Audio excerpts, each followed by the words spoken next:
Well, I'll be joined shortly by our political analyst, Judith February. But I think that's what's very interesting here is that the president has very clearly said that he did not deliberately mean to undermine the Constitution in any way, and that is something that Chief Justice Mogoeng was very careful not to accuse him of. So I think he's scrutinized the judgment and he's looked at that very carefully and made that the sort of cornerstone of his speech. But I'm joined now by Judith. Judith, thanks for joining us in the testy weather. Judith, the upshot is this was the president saying, I'm sorry, but it's not my fault. Absolutely, Annika. I think this was quite an extraordinary press conference by the president. I think that if we know anything tonight, it is that the president will not go, and he will not go quietly and without a fight. We also know tonight that the ANC is deeply, deeply divided. If after yesterday's very decisive constitutional court judgment, they are unable to recall the president. But this is no country for a recall. As we've said all along, the unravelling of President Zuma is going to take a while yet. What he was essentially saying is was quite a lot of spin, in a sense. He was saying that he... Very shrewd.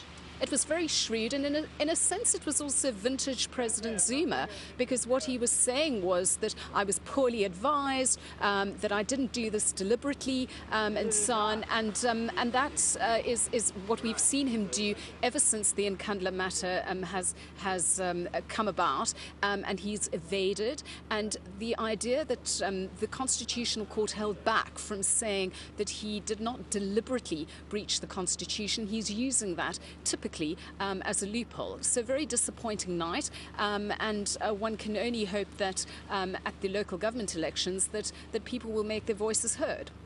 Now, he mentioned briefly the skipper's judgment in the Western Cape High Court. Why is that significant? Just talk us, our viewers, through that. Well, that was the judgment around the SABC and the public protector's findings on Tlhaudi Motsoeneng and the issues around him.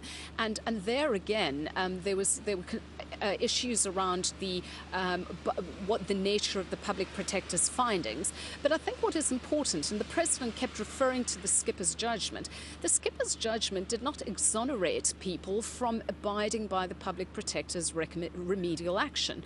What it did say is that one needed to apply a rationality test, and certainly the president at no point tried to engage rationally with the public protector. In fact, only on the eve of the Constitutional Court case did he try to put in some attempt to pay back the money. I think it's quite extraordinary that the president is trying to convince us that all along he wanted to cooperate with the public protector. We know from the record that in Parliament the president was during question time, he was very clear that he was quite dismissive of the public protector and also of her powers. And in fact, an ad hoc committee of Parliament indeed agreed with that. So the skipper's judgment didn't exonerate people from adhering to the recommendations of the public protector or her remedial action at all. It applied the rationality test, which in constitutional law is what one does. And also the president, long before the skipper's judgment, he was saying that he was not going to abide by the public protector's findings. So there's a lot of sleight of hand in what we've seen tonight, and certainly trying to use the loopholes that there are in the Constitutional Court judgment, if one can call them that, to try to once again convince the country that he ought to be in office and that he's done all this in a bona fide way. Did it feel like a qualified apology, or what was your take on that? It was entirely qualified.